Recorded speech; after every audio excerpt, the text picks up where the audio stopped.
क्यों?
सबको फिर से गुड इवनिंग। ऑफलाइन क्लास लगने वाली है ऑफिशियली हर ट्यूशन सेंटर जम्मू में। हर ट्यूशन सेंटर में ये ऑफिशियली अनाउंस कर दिया गया है कि 16 तारीख से ऑफलाइन क्लासें लगेंगी, परंतु अभी भी सोशल डिस्टेंस का पालन किया जाएगा स्ट्रिक्टली। स्कूलों में भी ये जारी हो चुका है नोटिफिकेशन कि हम 50% बच्चों को एक दिन बुलाएंगे और अगले दिन फिर 50%। मतलब अगर किसी बच्चे ने आज छुट्टी कर दिया गलती से तो वो सीधे अगले के अगले क्लास में आएगा, अगले क्लास में आएगा, अगले क्लास में नहीं, अगले के अगले। वो आ गया तो उसको गेट से ही बाहर निकाल दिया जा सकता है। ये मेरी प्रॉब्लम नहीं है, मेरी प्रॉब्लम है आप लोगों को पढ़ाना, वो भी ऑनलाइन। बच्चे आते जाएंगे, हम पढ़ाते जाएंगे। हो सकता है कोई बच्चा 16 तारीख से फिनिक्स में आना चाह रहा है, हो सकता है कोई नहीं भी आना चाह रहा है। तो हमें दोनों का सम्मान करते हुए सामने मोबाइल भी रखूंगा और पीछे बेंचों में बच्चे बैठे रहेंगे। जो बच्चे बैठना चाहते हैं डिस्टेंस मेंटेन करो, और जो बच्चे घर से पढ़ना चाहते हैं घर से पढ़ो। जैसे जैसे लॉकडाउन खुलता रहेगा वैसे वैसे बच्चों को हम बढ़ाते चले जाएंगे। खत्म। अब बारी आती है, सर आज हम क्या पढ़ेंगे? आज हम क्या पढ़ेंगे ये तो जाने दो, पहले ये देखो कि लास्ट टाइम हमने क्या पढ़ा था। लास्ट टाइम हमने क्या पढ़ा था? लास्ट टाइम हमने एक चीज बताया था आपको। क्या? कि हाँ, एक बात और बताऊंगा मैं कि क्या इस हफ्ते संडे को टेस्ट होगा?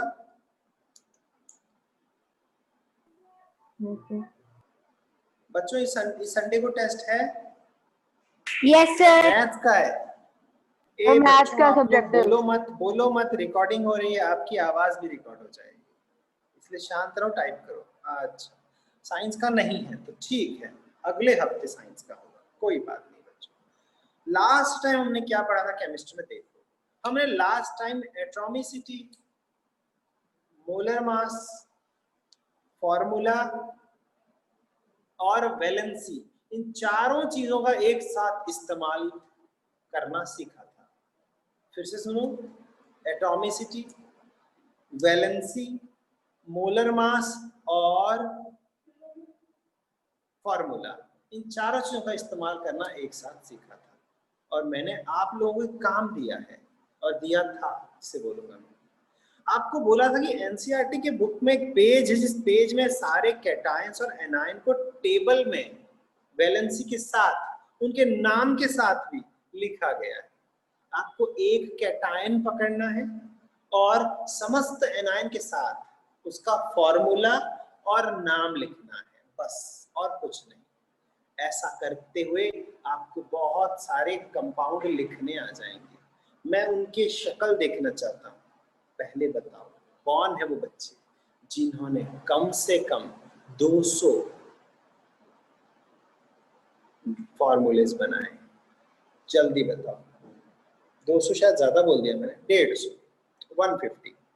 जल्दी बताओ कौन है वो, जल्दी बताओ कौन है वो, जल्दी बताओ कौन है वो।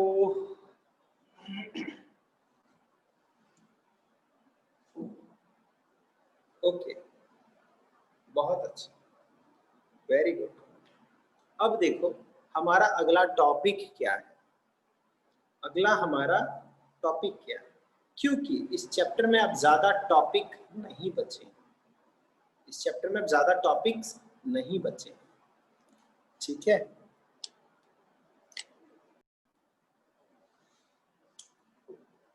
एटम्स एंड मॉलिक्यूल्स नामक चैप्टर के बेसिकली 3 हिस्से हैं, बेसिकली 3 हिस्से। एटम्स एंड मॉलिक्यूल्स नामक चैप्टर के बेसिकली 3 हिस्से।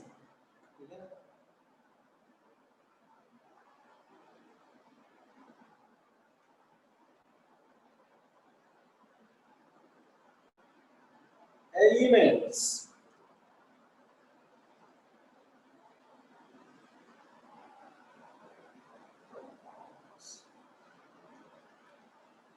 तीन गलती से बोल दिया, 2 हिस्से।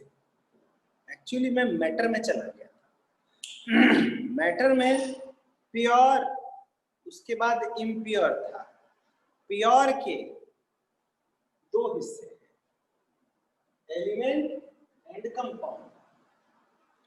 हमने अब तक एलिमेंट के अंदर एटम का डेफिनेशन, मॉलिक्यूल का डेफिनेशन, ध्यान से सुन लो, एटम का डेफिनेशन एंड मॉलिक्यूल का डेफिनेशन किया।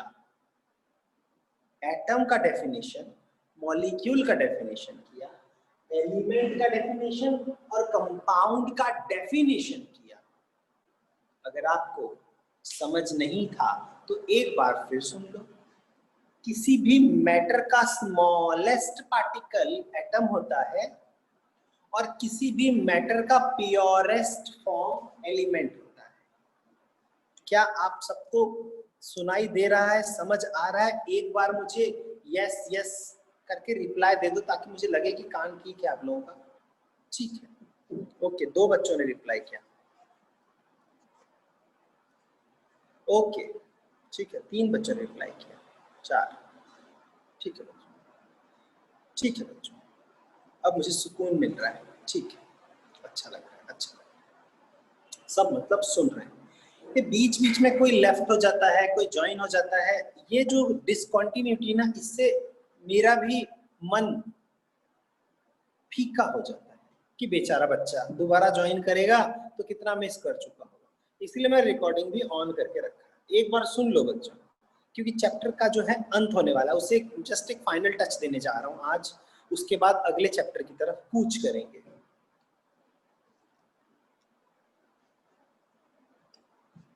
Atoms, molecule, element, compound. एक बार मैं सबका डेफिनेशन फिर से बताने जा रहा हूं। एटम था स्मॉलेस्ट पार्टिकल ऑफ मैटर, यानी कि जब हम तोड़ना शुरू करें तो फाइनली क्या मिलेगा, छोटा करना शुरू करो तो फाइनली क्या मिलेगा, वो एटम होता है। लेकिन साफ करना शुरू करो, शुद्ध करना शुरू करो तो सबसे शुद्ध क्या मिलेगा। देखो, सबसे शुद्ध और सबसे छोटे में फर्क है, बिकॉज नमक का एक ढेर है, मान लो, जो NaCl से बना है। अगर मैं उसको शुद्ध करने पे आ जाऊं तो मुझे दो ढेर मिलेंगे, एक सोडियम का ढेर और एक क्लोरीन का ढेर। सोडियम का ढेर भी एलिमेंट है, क्लोरीन का ढेर भी एलिमेंट है। दिमाग में बात क्लियर रखना, एलिमेंट को एटम मानने की कोशिश मत करना, सुनते जाओ।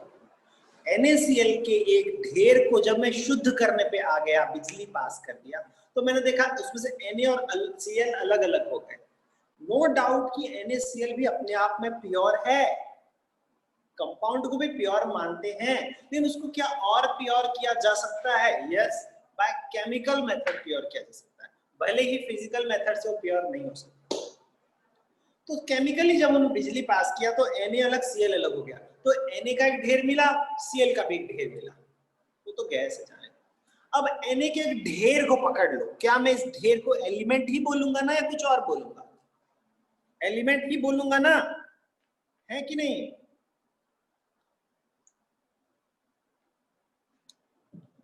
ठीक, लेकिन एटम तो नहीं बोलूंगा,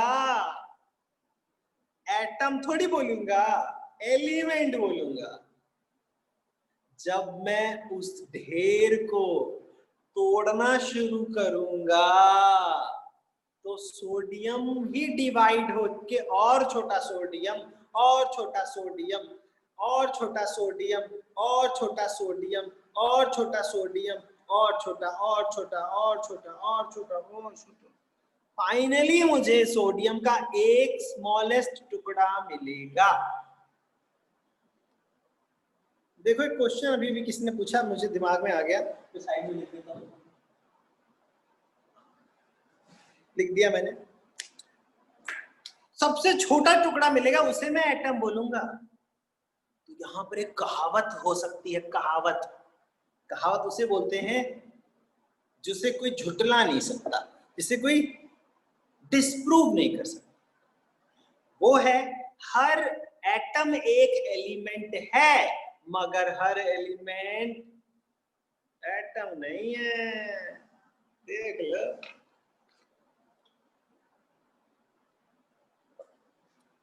हर एटम एलिमेंट है, मगर हर एलिमेंट एटम नहीं है। बात समझ आई कि नहीं? बात नंबर 2, एटम एलिमेंट का अपना रिश्ता है भाई।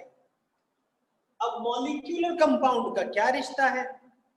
मॉलिक्यूल क्या एक फिक्स डेफिनेशन है, इसमें कॉन्ट्राडिक्शन नहीं है कि एक मॉलिक्यूल बनता है जब दो या दो से ज्यादा एटम आपस में कंबाइन करते हैं केमिकली,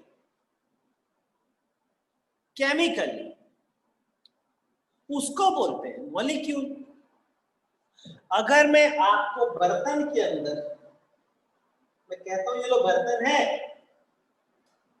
बर्तन के अंदर Cl2 रखा है, बर्तन के अंदर Cl2 रखा है, मैं आपको खुश करने के लिए साथ में एक और बर्तन देता हूं, इसमें Cl और Cl2 रखे। अब बताओ, ये दोनों सेम है या डिफरेंट? ये दोनों सेम है या डिफरेंट? नो डाउट कि मैं पूछूं इसमें एलिमेंट है या नहीं, क्या मैं इसे एलिमेंट बोलूंगा, हाँ या ना? जवाब दो, क्या मैं इसे एलिमेंट बोलूंगा? क्या मैं इसे एलिमेंट बोलूंगा? क्या मैं इसे एलिमेंट बोलूंगा? हाय हाय हाय, मिक्स आंसर आ गया भाई, मिक्स आंसर आ गया, मिक्स आंसर आ गया, मिक्स आंसर आ गया।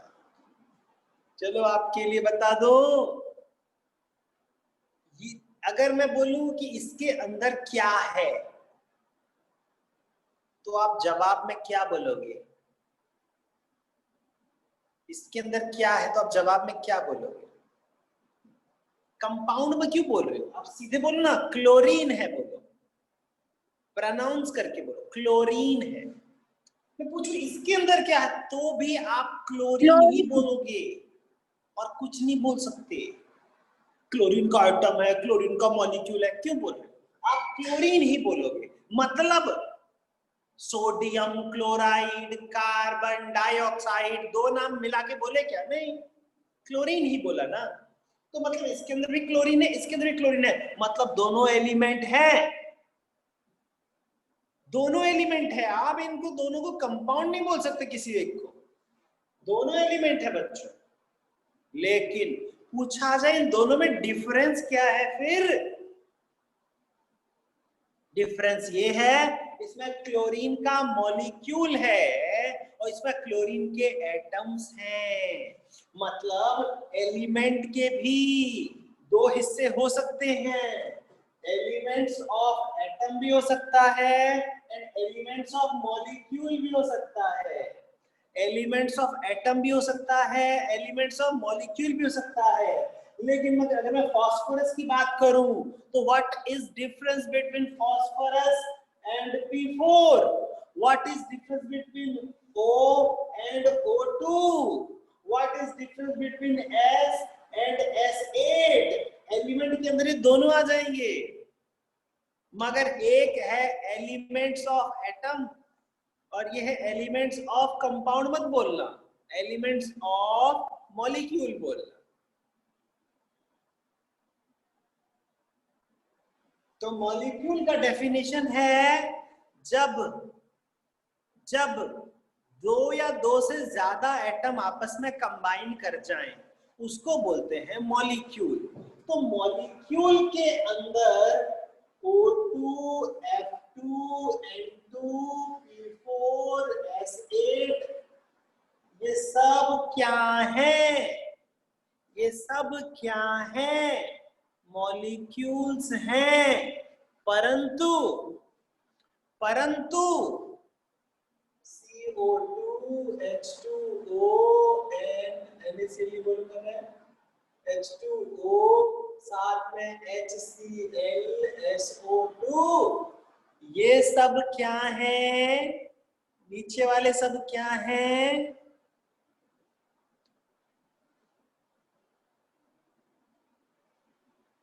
हाय हाय, कंफ्यूज हो गए, कंफ्यूज हो गए क्या? नीचे वाले मॉलिक्यूल्स नहीं है, हाँ या ना? मैंने पूछा ही नहीं कंपाउंड, मैंने कंपाउंड के बारे में पूछा ही नहीं। मैंने पूछा ऊपर वाले मॉलिक्यूल हैं, क्या नीचे वाले मॉलिक्यूल्स हैं? क्या नीचे वाले मॉलिक्यूल्स हैं?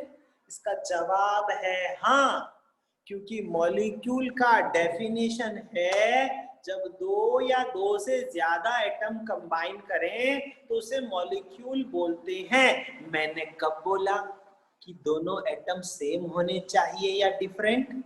मैंने बोला ही नहीं, मैंने बोला ही नहीं। तो इसलिए आपको भी इस बात को दिमाग में रखना है कि भले एटम सेम हो या डिफरेंट, मॉलिक्यूल सारे ही हैं। लेकिन मॉलिक्यूल्स के अंदर भी अगर सेम एटम कंबाइन करें तो उसे मॉलिक्यूल ऑफ एलिमेंट्स बोलते हैं। इसे बोलेंगे मॉलिक्यूल ऑफ एलिमेंट, और ये है molecule of compound. Compound compound compound. अब देखो यहाँ एक कॉन्ट्राडिक्शन नाचेगा, अब ये कॉन्ट्राडिक्शन फिर से नाचेगा। क्या आप इस नाच के साथ सवाल देने को तैयार हो। कंपाउंड, कंपाउंड का डेफिनेशन है when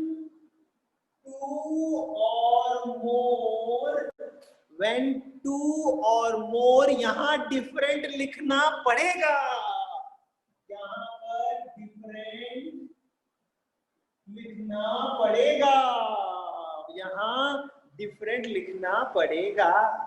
when two or more different element combine, elements combine, तब जाके बनता है कंपाउंड। इन फिक्स रेशियो खुद लिख लेना, मतलब every compound is a molecule but every molecule is not compound। देखो देखो देखो क्या सीखा तुम लोगों ने, देखो आज यहाँ भी सीखा और यहाँ भी सीखा। every atom is element but every element is not atom। Similarly every compound is molecule but every molecule is not compound। बात यहाँ पर कितनों की क्लियर हुई? अच्छे से याद रखना इस खेल को। बहुत ही खतरनाक चीज सीखा आपने कि एवरी एटम जो है वो एलिमेंट तो है, लेकिन हर एलिमेंट एटम कैसे हो सकता है? क्योंकि एलिमेंट का मतलब होता है प्योरेस्ट फॉर्म, जिसमें उसके अलावा और कोई ना हो। तो यहाँ सारे सल्फर है, यहाँ सारे फास्फोरस है, यहाँ सारे ऑक्सीजन है, मतलब तो एलिमेंट है मगर थोड़ी एटम है। इनको तो और भी छोटा किया जा सकता है, इसको तो 8 टुकड़ों में डिवाइड कर सकते हैं, इसको 4 टुकड़ों में डिवाइड कर सकते हैं, इसको 2 टुकड़ों में डिवाइड कर सकते हैं, मगर इसको तो और डिवाइड नहीं कर सकते। और अगर करना चाहते हो फिर आपको एटम नहीं मिलेगा, प्रोटॉन, इलेक्ट्रॉन, न्यूट्रॉन मिलेगा, फिर वो एटम थोड़ी है, वो एटम थोड़ी है, वो सब एटॉमिक पार्टिकल्स हो जाएंगे। मतलब चैप्टर ही चेंज हो जाएगा। मतलब हमें ऐसी ही बातें करनी है जो हमारे चैप्टर के अंदर दायरे में आके रहे। हमें दायरा जिसे बोलता लक्ष्मण रेखा उल्लंघन नहीं करना है। बात समझ आई? तो यहाँ पर मॉलिक्यूल, कंपाउंड, एटम, एलिमेंट, ये 4 चीज जिसके क्लियर हो गया ना बच्चों, समझ लो उसके 9th का ये चैप्टर है ना, इस चैप्टर में उसको डाउट ही नहीं होगा। नहीं होगा, नहीं होगा। अगर एटम का मास निकालना हो तो बोलेंगे उसको एटॉमिक मास, मॉलिक्यूल का मास निकालना है तो मॉलिक्यूलर मास। एलिमेंट में भी एटॉमिक मास निकाल सकते हैं, मगर एलिमेंट में ज्यादातर मोलर मास निकालते हैं और कंपाउंड में भी मोलर मास निकालते हैं। याद रखना, इन दोनों में हमेशा मोलर मास का ही का खेल चलता है। मोलर मास, हाँ। सल्फर का अगर कोई पूछे मास, चलो ऑक्सीजन का मास पूछूं, तो ऑक्सीजन का मास पूछूं तो कोई बच्चा अगर बोले सर ऑक्सीजन का मास क्या होता है, तो मैं क्या बोलूंगा? 16। आय हाय देख फंस गया अर्नब वाली, अर्नब वाली 32 बोल बैठा। इसीलिए मोलर मास भी 2 तरीके के हैं। अगर मैं पूछूं what is the molar mass of oxygen, मैं गलत शब्द प्रोनाउंस कर रहा हूं, सर आप गलत बोल रहे हो, मेरे मुंह पे बोलो सर आप गलत बोल रहे हो। अगर मैं बोलूं ना what is the molar mass of oxygen, मतलब मैं गलत बोल रहा हूं। मुझे बोलना चाहिए what is the gram atomic mass of oxygen. Gram atomic mass मतलब ये। अगर बोलूं what is gram molecular mass, तो ये एटम है तो एटॉमिक मास, ये मॉलिक्यूल है तो मॉलिक्यूलर मास। ग्राम शब्द लगा के बोलना है तो मैं 16 ग्राम बोलूंगा, और ग्राम शब्द लगा के बोलना तो मैं 32 ग्राम बोलूंगा। लेकिन पर मोल लगाना मत भूलना, पर मोल। व्हाट इज द ग्राम, अगर what is the atomic mass of oxygen बोले तो आप 16 बोलो, लेकिन what is the molecular mass of oxygen बोले तो ना ना ना ना, हाँ 32 बोलो। लेकिन प्यारे बच्चों कभी भी मैं कार्बन डाइऑक्साइड और वाटर के लिए कभी ग्राम, मॉलिक्यूल और मास शब्द का इस्तेमाल करूंगा ही नहीं। क्यों? क्योंकि जब मैं बोलूंगा what is the molar mass of water, तो यहाँ बात खत्म हो गई, बात खत्म हो गई, वो खुद एक मॉलिक्यूल है, कॉमन सेंस है। जब मैं बोलूँ gram molecular mass of water तो बात ही खत्म हो गई, आपको 18 ग्राम पर मोल बोलना ही है। What is the molar mass, बात ही खत्म हो गई। तो कंपाउंड में लफड़ा नहीं होता है, एलिमेंट्स में लफड़ा होता है कि एलिमेंट में ग्राम एटॉमिक मास और ग्राम मॉलिक्यूलर मास शब्द का इस्तेमाल करना पड़ेगा, क्योंकि एलिमेंट एटम्स के रूप में भी पाए जा सकते हैं और मॉलिक्यूल्स के रूप में भी पाए जा सकते हैं। एलिमेंट्स एटम के रूप में भी पाए जा सकते हैं, मॉलिक्यूल के रूप में भी पाए जा सकते हैं, लेकिन कंपाउंड्स तो हमेशा मॉलिक्यूल के रूप में ही होते हैं रे। इसीलिए इनके लिए कभी भी ग्राम एटॉमिक मास और ग्राम मॉलिक्यूलर मास बोलने की जरूरत नहीं है। समझे? यहां तक की कहानी समझ आई? आज क्या पढ़ना है, रेडी हो? हाँ या ना? हाँ या ना? क्या रेडी हो? मुझे एक बच्चा कोई है ऐसा, सर आप पढ़ा रहे हो ना, नींद आ रही है, कोई तो पता ही नहीं चल रहा क्या पढ़ रहे हो, हमने तो स्कूल में सब पढ़ा ही नहीं जो आप बोल रहे हो सर। हैं? कोई ऐसा है? सर आप क्या पढ़ा रहे हो सर, ये हमारे सिलेबस में है भी या नहीं सर? कोई है क्या बच्चा? नहीं, हम जो पढ़ा रहे हैं इसे बोलते हैं फाउंडेशन। क्या बोलते हैं इसको? Foundation course, foundation course. अब बारी आती है, element is further classified into 3 categories. Guess what? Guess what? Guess what? Elements is further classified into 3 categories. Guess what? Guess. Guess what? ये जल्दी करो। क्या है वो? लगता है हार मान गए बच्चे। ढूंढ रहे metals, non-metals and metalloids. Metals, non-metals and metalloids. जिस बच्चे ने पीरियोडिक टेबल देखा है वो समझ लेना, वो सब के सब पीरियोडिक टेबल में एलिमेंट्स हैं। यहाँ पर बात को खत्म कर देते हैं। सर मैंने आज तक कोई एलिमेंट के बारे में नहीं सुना। पीरियोडिक टेबल देख लो, हाइड्रोजन से टॉप से लेके सीधे बॉटम में सबसे पहले लॉरेंसियम तक, सुन रहे हो ना, टॉप से लेके लॉरेंसियम तक। लेकिन अगर लॉरेंसियम में गलत हूं तो एक काम करो, रेडॉन तक फर्स्ट है अपना, ये क्या बोलते हैं इसको, हाइड्रोजन, लास्ट में रेडॉन। आज अब तो 123 तक भी आ गए एलिमेंट्स, सब एलिमेंट हैं। Element is classified into metals, non metals and metalloids, and compounds is classified into what? जल्दी compound is further classified into, hi answer भी आ गया, क्या बात है, जीत लिया होगा। Acid, bases and salt. Very good Arnab वाली। अर्नब 9th में इतना नॉलेज रख के क्या करेगा रे, तू तो सीधे 11th में चले जाना चाहिए। तो elements is further classified into metals, non metals and metalloids and acid, bases and salts. क्या आपको पता है एसिड, बेसिस, सॉल्ट्स 10th का अगला, 10th में दूसरा chapter, metal, non metals, metalloid 10th का तीसरा चैप्टर है। मतलब इसके आगे क्लास 10th है। आपने 9th के दहलीज तक पढ़ लिया है। दहलीज, यू नो व्हाट इज दहलीज? दहलीज गाना भी सुना होगा। दहलीज, जहां पर दरवाजा चौखट में होता है, चौखट से दहलीज बोलते हैं। नीचे जहां पर वेलकम का एक फुटमेट होता है वो दहलीज है, यानी जिसके बाहर निकलते ही हम बाहर होते हैं, इसके इधर आते ही हम घर में होते हैं। मतलब हम दहलीज पे खड़े हैं, समझे?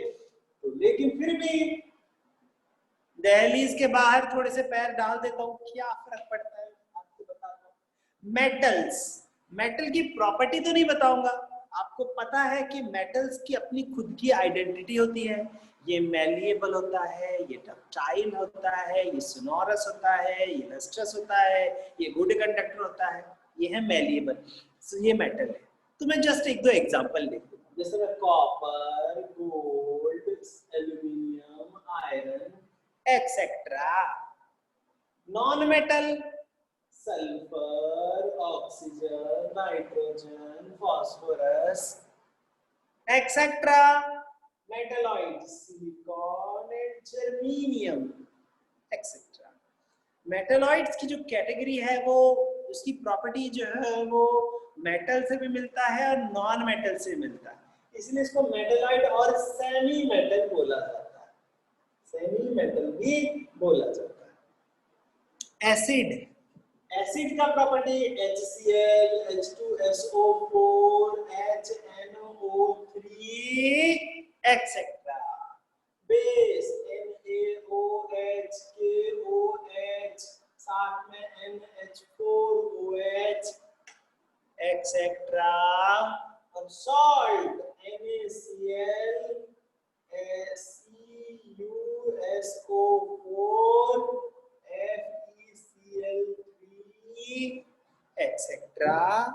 मतलब मैंने जस्ट एग्जांपल दिया है, बिकॉज आपको पता होना चाहिए ये सब कंपाउंड्स हैं, लेकिन कंपाउंड भी फर्दर क्लासिफाइड है। मतलब इस दुनिया में अगर आपको लगता है हाँ हम तो एलिमेंट, एटम और प्योरेस्ट फॉर्म तक भी पहुंच गए सर, हम जो है अब क्या पढ़ना बाकी रह गया है, तो याद रखो जब जब भी आपको लगे कि अब पढ़ने को कुछ बाकी नहीं रहा, मतलब आप एक लेवल तक आ गए, एक दहलीज तक आ गए, मतलब सामने एक दरवाजा और खुलने को तैयार है, एक दरवाजा और खुलने को तैयार है। सिमिलरली एलिमेंट भी फर्दर क्लासिफाइड है मेटल, नॉन मेटल में, सेमी मेटल्स में। मैं सबसे पहले आप लोगों को इनके बारे में तो नहीं बताऊंगा, हाँ मैं थोड़ा सा आपको इनके बारे में बता देता हूँ। मेटल्स की क्या प्रॉपर्टी है, मैं केमिकल प्रॉपर्टी से मेरा मतलब है केमिकल प्रॉपर्टी से। पहला जो है मेटल जो है वो रिएक्ट्स विद ऑक्सीजन, सबको पता है, सबको पता है, एक बात सबको पता है कि मेटल की आदत ही है कि सिर्फ नॉन मेटल से ही रिएक्ट करना, मेटल की आदत ही है सिर्फ नॉन मेटल से ही रिएक्ट करना। मेटल मेटल से रिएक्ट कर रहा है ऐसा तो हम सपने में भी नहीं सोच सकते। मेटल मेटल से रिएक्ट कर ऐसा कभी सपने में नहीं सोच सकते। आदत ही है नॉन मेटल से रिएक्ट करना, और नॉन मेटल में भी अगर आपको मान लो बोला जाए दोस्ती करनी है, मेटल से पूछो मेटल साहब आइए जरा मैं आपकी दोस्ती कराता हूँ, ये सामने मिस्टर ऑक्सीजन, हेलो ऑक्सीजन, ये सामने मिस्टर सल्फर, हेलो सल्फर, ये है मिस्टर नाइट्रोजन, ये है हीलियम, ये है हाइड्रोजन, ये है फास्फोरस। इन सब की ये क्वालिटी है। आप किसके साथ दोस्ती करना पसंद करेंगे मेटल साहब? तो मेटल ऑक्सीजन को ही फर्स्ट प्रायोरिटी देता है। ये ऑक्सीजन की खुशकिस्मती है या उसके अंदर कोई टैलेंट है या फिर पता नहीं, जिससे भी मिलता है ना 5 सेकंड में दोस्ती कर लेता है, 5 मिनट में दोस्ती कर लेता है, कभी कभी तो 5 दिन भी लग सकते हैं, लेकिन दोस्ती करता ही रहता है। ऑक्सीजन कभी थकता ही नहीं है दोस्ती करने में। ऑक्सीजन इतना फेवरेट है सभी मेटल का कि सारे मेटल इसी के साथ ही रिएक्ट करना पसंद करते हैं। अरे मेटल तो मेटल नॉन मेटल को भी नहीं छोड़ता। एक कमाल की बात बताता हूँ, मेटल जो है वो ऑक्सीजन के साथ रिएक्ट करके वो मेटल ऑक्साइड बनाना बड़े खुशी से पसंद करता है।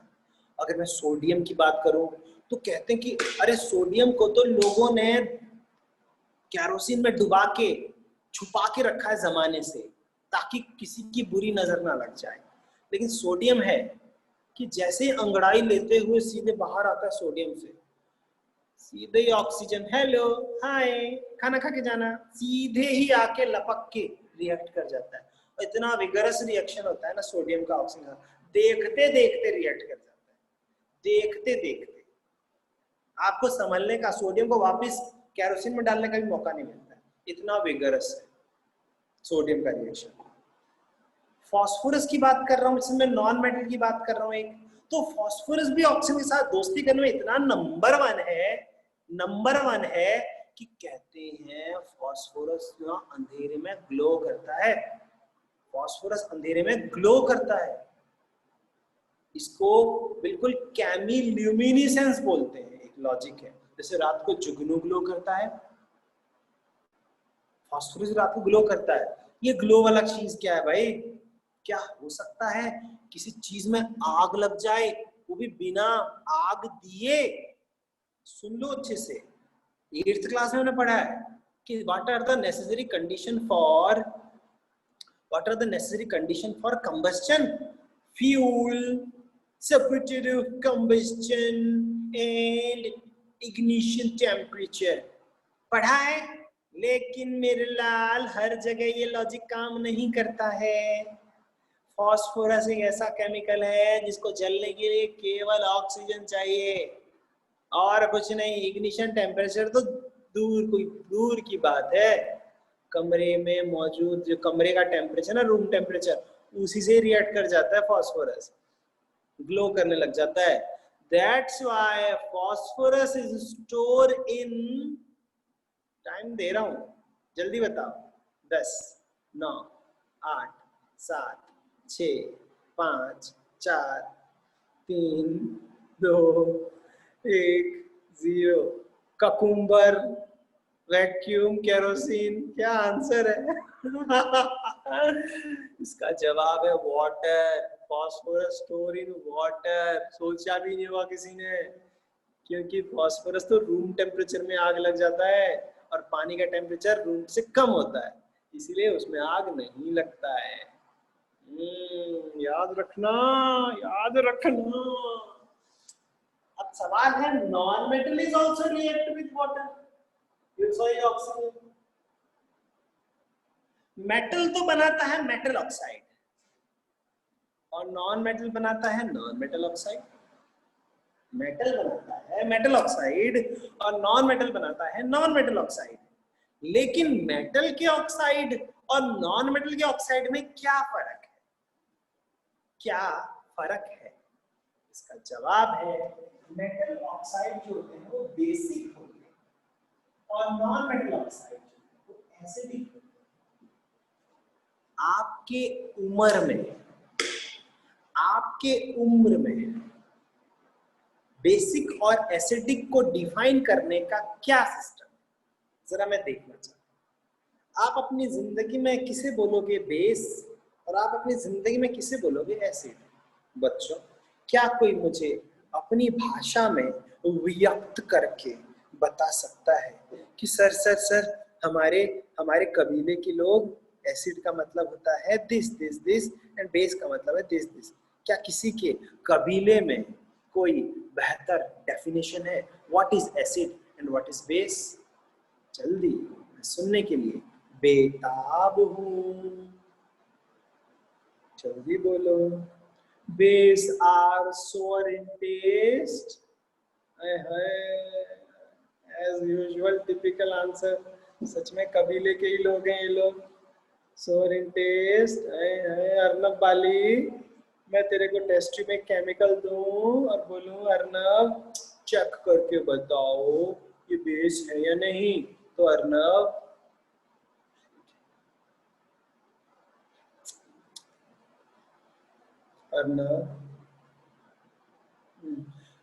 ये अक्षय बोल रहा है एसिड कैन बर्न स्किन। आए क्या बात, इसका मतलब अगर मैं इसे एक टेस्ट ट्यूब में दूं, ये एसिड है या नहीं, बदन पे लगा दो, बदन पे ऐसे लगा दो, है ना। अच्छा तरीका है भाई, बहुत अच्छा तरीका है। अपना शरीर साइंस को एक्सपेरिमेंट में दान दे दिया, क्या बात।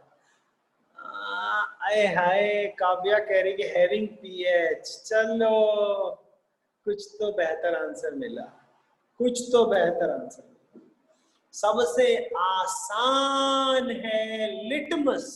मैं इसलिए बोला क्योंकि आपने 7th में पढ़ा है कि लिटमस जो होता है दो ही तरह का, ब्लू और रेड। सिर्फ पेपर को डिप करना है और चेक करना, मुंह में पी के, शरीर में डाल के खुद का क्यों नुकसान कर रहे हो। कितना गलत तरीका है। इंडिकेटर इस दुनिया में डिस्कवर नहीं होता तो बात अलग थी कि सर हमारे कबीले के लोग अब सिर्फ 5000 ही रह गए हैं, क्योंकि उनमें से जो 7000 जो थे वो साइंस को बलि चढ़ गए, वगैरह वगैरह वगैरह। अरे है ना इंडिकेटर, क्यों अपना शरीर कुर्बान कर रहे हो। केमिस्ट्री लैब के उसूल यही हैं कि किसी केमिकल को बिना जाने कि इसका क्या बैकग्राउंड है, क्या है ये चीज, बिना जाने किसी भी केमिकल को राइट तो टच नहीं करना। पहला रूल, टच कर लिया तो उस ढक्कन को खोल के सूंघना, चखना या बदन पे डालना नहीं है। या मैं तो बच गया, एक काम करता हूँ, अपने फ्रेंड को सुंघा देता हूँ, मेरे को क्या फर्क पड़ेगा। केमिस्ट्री लैब कोई मजाक का लैब है ही नहीं। अभी 9th में तुम लोगों का ये हाल है, तुमको 10th में लैब में कौन लेके जाएगा, मैं देखता हूँ। अच्छा मैं कैसे दिखूंगा, चलो यही बात है कि how will you identify a base, by using litmus, by using litmus. Litmus base जो होता है वो रेड लिटमस को ब्लू में कन्वर्ट कर देता है, और जो एसिड होता है वो ब्लू लिटमस को रेड में चेंज कर देता है। इसी से हमें इसके नेचर का पता चलता है। लेकिन यहाँ पर एक ताश के पत्तों में एक जोकर भी है, हम सोच नहीं सकते। सर मेटलॉइड का क्या करें, यहाँ पर देखना मैं जवाब दूंगा, ऐसा जवाब जिसमें जवाब सुनने के बाद सवाल बच्चे करेंगे। देखना देखना, मेटलॉइड जो होता है both acidic as well as basic होता है। सुन रहे हो, अब देखना सवालों की लाइन लग जाएगी, सेम सवाल पूछेंगे सभी, मेरा दिल क्या। मेटलॉइड जो होता है बोथ होता है, acidic as well as basic. इसको बोलते हैं एम्फोटेरिक। एम्फोटेरिक मतलब the compound which show both acidic as well as basic property is called amphoteric। अब देखना बच्चे सवाल करेंगे, आए हैं वेट कर लो। सर फिर इंडिकेट कैसे करेंगे, वंश शर्मा ने कहा। देखते हैं किसी के दिमाग में और कोई सवाल आ रहा है। सर फिर इंडिकेट कैसे करें, कैसे करें, हाउ टू आइडेंटिफाई। एक बच्चे ने कहा हाउ टू आइडेंटिफाई। देखते हैं और क्या सवाल आ रहा है दिमाग में। मैं जवाब दूंगा, लेकिन सवालों का लेवल सुन के मैं देखता हूँ किसके दिमाग में कौन सा सवाल है। अगर मुझे ढंग का सवाल नहीं मिला तो मैं जवाब नहीं दूंगा। देखते हैं ढंग का सवाल पूछने वाला लेवल किसका है। हाउ टू आइडेंटिफाई, नहीं अब तक ढंग के सवाल ही नहीं मिले, अब तक मुझे ढंग के सवाल नहीं।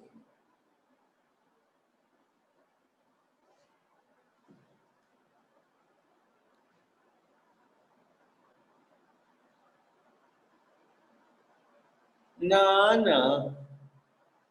एसिड बेस रिएक्ट नहीं होंगे, यानी कि खुद से रिएक्ट हो जाना। वाह बेटा क्या बात, मतलब एम्फोटेरिक दो तरह का ऑक्साइड बनाएगा, ये बना मेरा एसिडिक ऑक्साइड, ये बना मेरा बेसिक ऑक्साइड, और मेरा एसिडिक और बेसिक ऑक्साइड आपस में रिएक्ट।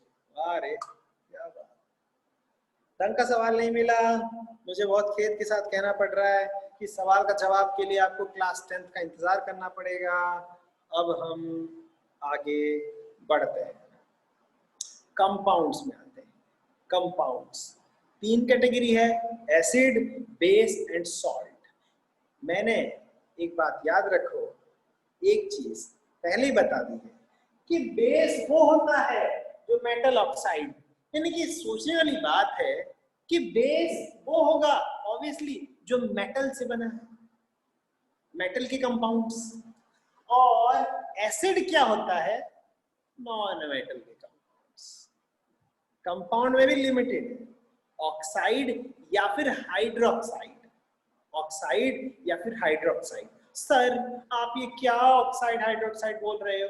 जिनके दिमाग में ऐसा सवाल आ रहा है वो शायद मेरी बात को उन्होंने फॉलो नहीं किया था जब मैंने आपको बोला था कंपाउंड्स बनाओ, OH लगाओ किसी में तो हाइड्रोक्साइड, और O लगाओ तो किसी में ऑक्साइड। अगर किसी ने अगर ऐसा कंपाउंड बनाया है 100-200 तो उसको भी प्रॉब्लम नहीं आएगी, मैं पहले बोलता हूँ। तो इसका मतलब मेटल अगर ऑक्साइड बना ले या मेटल अगर हाइड्रोक्साइड बना ले वो कंपाउंड कहलाते हैं बेस। नॉन मेटल अगर ऑक्साइड बना दे या नॉन मेटल अगर हाइड्रोक्साइड बना दे तो वो कंपाउंड कहलाते हैं एसिड। क्या आपको ये बात समझ आई या नहीं? हाँ, गुड है कि नहीं? अगला खेल थोड़ा सा निराला है, सॉल्ट का क्या करें सर? सर सॉल्ट का क्या करें, कुछ तो बताओ। यहाँ वो जवाब आएगा अर्नब वाला जवाब, अर्नब नहीं, एक वंश वाला जवाब। तो जवाब ये है कि सॉल्ट बनता है एसिड और बेस के रिएक्ट होने पर। सॉल्ट बनता है एसिड और बेस के रिएक्ट होने पर। The compound form by reaction between acid and base is called salt. मैं यहाँ पर आज की पढ़ाई को यहीं पे समाप्त करता हूँ और